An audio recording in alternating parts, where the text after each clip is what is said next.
ಜೈ ಶ್ರೀರಾಮ. ನಮಸ್ಕಾರ ಎಲ್ಲರಿಗೂ. ನಾನು ನಿಮ್ಮ ವೆಂಕಟೇಶ್.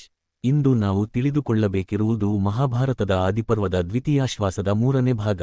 ಈ ಭಾಗದಲ್ಲಿ ನಾಗರನ್ನು ರಕ್ಷಿಸುವ ವಾಸುಕಿ ಪ್ರಯತ್ನ, ಜರತ್ಕಾರು ಮತ್ತು ಜರತ್ಕಾರು ವಿವಾಹ, ಆಸ್ತಿಕನ ಜನನ, ಪರೀಕ್ಷಿತನ ಶಾಪ ಮತ್ತು ಜನಮೇಜಯನ ಸರ್ಪಯಾಗದ ಕುರಿತು ತಿಳಿದುಕೊಳ್ಳೋಣ.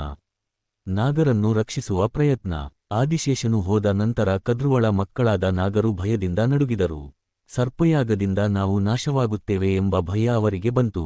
ಅಷ್ಟರಲ್ಲಿ ವಾಸುಕಿಯು ಹೇಳಿದನು, ನಾನು ದೇವತೆಗಳೊಂದಿಗೆ ಕ್ಷೀರಸಾಗರ ಮಥನದಲ್ಲಿ ಸಹಾಯ ಮಾಡಿದ್ದೆ. ಆ ಕಾರಣದಿಂದ ಬ್ರಹ್ಮದೇವರು ನನಗೆ ಚಿರಂಜೀವತ್ವ ನೀಡಿದರು. ಇದೀಗ ನಮ್ಮ ಜನಾಂಗವನ್ನು ಉಳಿಸಲು ಮಾರ್ಗ ಹುಡುಕಬೇಕು ಎಂದು ಹೇಳಿದರು. ಅಷ್ಟರಲ್ಲಿ ಏಲ ಎಂಬ ನಾಗನು ಹೇಳಿದನು, ಅಮ್ಮ ಕದ್ರುವಳು ಶಾಪ ನೀಡಿದಾಗ ನಾನು ಆಕೆಯ ಒಡಲಲ್ಲಿದ್ದೆ. ಆ ವೇಳೆಯಲ್ಲಿ ದೇವತೆಗಳು ಬ್ರಹ್ಮನಿಗೆ ಈ ಶಾಪದ ಕುರಿತು ಮಾತನಾಡುತ್ತಿದ್ದರು.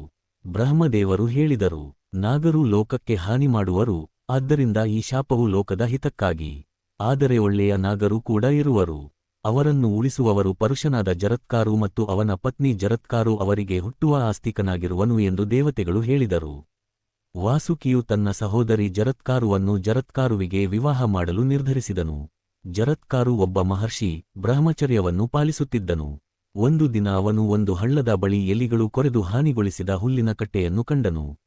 ಅದರಲ್ಲಿ ತಲೆಕೆಳಗಾಗಿ ತೂಗುತ್ತಿದ್ದ ಋಷಿಗಳನ್ನು ಕಂಡು ಕೇಳಿದನು, ಮಹಾತ್ಮರೇ, ನೀವು ಹೀಗೆ ಏಕೆ ತೂಗುತ್ತಿದ್ದೀರಿ? ಇದು ಯಾವ ತಪಸ್ಸು ಎಂದು. ಅವರು ಹೇಳಿದರು, ನಮ್ಮ ವಂಶದಲ್ಲಿ ಹುಟ್ಟಿದ ಜರತ್ಕಾರು ಎಂಬ ಮಹರ್ಷಿಯು ವಿವಾಹ ಮಾಡದ ಕಾರಣದಿಂದ ನಾವು ಪಿತೃಲೋಕದಲ್ಲಿ ಗತಿಯಿಲ್ಲದೆ ತೂಗುತ್ತಿದ್ದೇವೆ.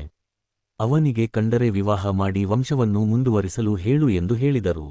ಇದು ಕೇಳಿ ಜರತ್ಕಾರು ತನ್ನ ಹೆಸರಿನ ಹೆಂಗಸನ್ನು ಹುಡುಕತೊಡಗಿದನು. ವಾಸುಕಿಯು ತನ್ನ ಸಹೋದರಿ ಜರತ್ಕಾರುವನ್ನು ಪರಿಚಯಿಸಿದನು. ಇವರಿಬ್ಬರೂ ವಿವಾಹವಾದರು. ವಿವಾಹದ ನಂತರ ಜರತ್ಕಾರುವು ತನ್ನ ಪತ್ನಿಗೆ ಹೇಳಿದನು, ನೀನು ಯಾವ ದಿನ ನನಗೆ ವಿರುದ್ಧವಾಗಿ ಮಾತಾಡುತ್ತೀಯೋ ಆ ದಿನ ನಾನು ನಿನ್ನನ್ನು ಬಿಟ್ಟು ತಪಸ್ಸು ಮಾಡಲು ಹೊರಟು ಹೋಗುತ್ತೇನೆ ಎಂದು. ಜರತ್ಕಾರುವು ಗರ್ಭಿಣಿಯಾಗಿದಳು.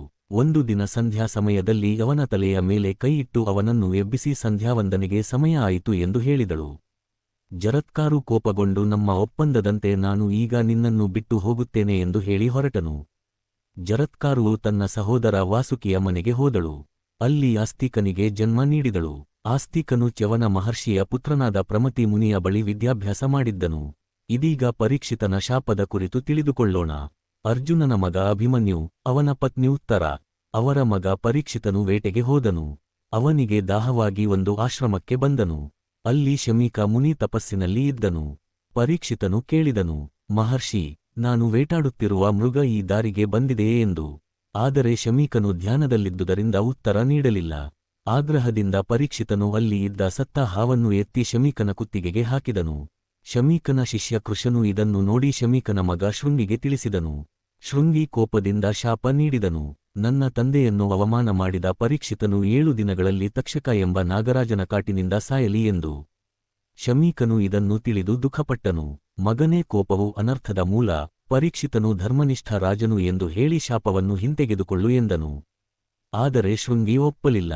ಪರೀಕ್ಷಿತನು ಜಾಗರೂಕತೆ ವಹಿಸಿದನು. ಕಶ್ಯಪ ಮುನಿಗೆ ಹಾವಿನ ಕಾಟಿಗೆ ಚಿಕಿತ್ಸೆ ಗೊತ್ತಿತ್ತು. ಅವನು ಪರೀಕ್ಷಿತನನ್ನು ಉಳಿಸಲು ಹೊರಟನು.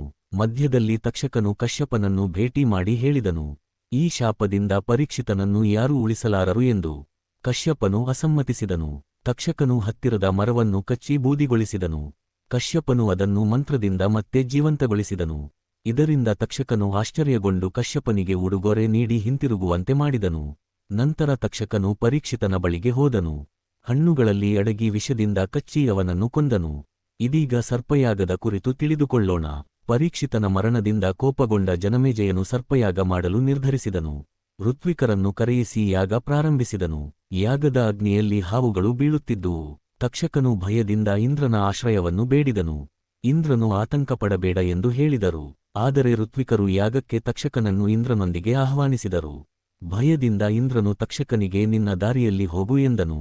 ಎಲ್ಲ ಹಾವುಗಳು ಯಾಗದ ಅಗ್ನಿಯಲ್ಲಿ ಬೀಳುತ್ತಿರುವುದನ್ನು ನೋಡಿ ವಾಸುಕಿಯು ತನ್ನ ಸಹೋದರಿಯ ಜೊತೆ ಹೇಳಿದನು, ನಾಗರನ್ನು ಉಳಿಸಲು ಸಾಧ್ಯವಿರುವವನು ನಿನ್ನ ಮಗ ಆಸ್ತಿಕನೇ. ಬ್ರಹ್ಮದೇವರು ಕೂಡ ಇದನ್ನು ಹೇಳಿದ್ದಾರೆ ಎಂದು. ಜರತ್ಕಾರುವು ತನ್ನ ಮಗ ಆಸ್ತಿಕನನ್ನು ಕರೆದು, ಮಗನೇ, ನೀನು ಹೋಗಿ ಸರ್ಪಯಾಗವನ್ನು ನಿಲ್ಲಿಸು ಎಂದು ಹೇಳಿದರು. ಆಸ್ತಿಕನು ಜನಮೇಜಯನ ಬಳಿಗೆ ಹೋದನು. ಅವನನ್ನು ಸ್ತುತಿಸಿ, ಮಹಾರಾಜ, ನಿನ್ನಲ್ಲಿ ನಿನ್ನ ಪಿತೃಗಳಾದ ಧರ್ಮರಾಜನ, ರಾಮನ, ದಶರಥನ ಎಲ್ಲರ ಗುಣಗಳಿವೆ ಎಂದು ಹೇಳಿದರು. ಸಂತೋಷಗೊಂಡ ಜನಮೇಜಯನು ಆಸ್ತಿಕನಿಗೆ ವರ ಕೇಳು ಎಂದನು.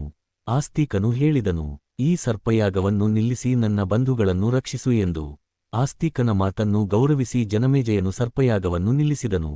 ತಕ್ಷಕನು ನಾಗಲೋಕಕ್ಕೆ ಹಿಂತಿರುಗಿದನು. ಆಸ್ತಿಕನು ನಾಗರನ್ನು ಉಳಿಸಿದನು. ಎಲ್ಲರೂ ಸಂತೋಷಪಟ್ಟರು. ಇದು ದ್ವಿತೀಯಾಶ್ವಾಸದ 3ನೇ ಭಾಗ. ಇದರಿಂದ ನಾವು ಕಲಿಯಬೇಕಾದ ಪಾಠ ಎಂದರೆ, ಕೋಪ ಮತ್ತು ದ್ವೇಷ ವಿನಾಶಕ್ಕೆ ಕಾರಣ, ಧರ್ಮ ಮತ್ತು ಕ್ಷಮೆ ಸದಾ ಶ್ರೇಯಸ್ಕರ. ಜೈ ಶ್ರೀರಾಮ.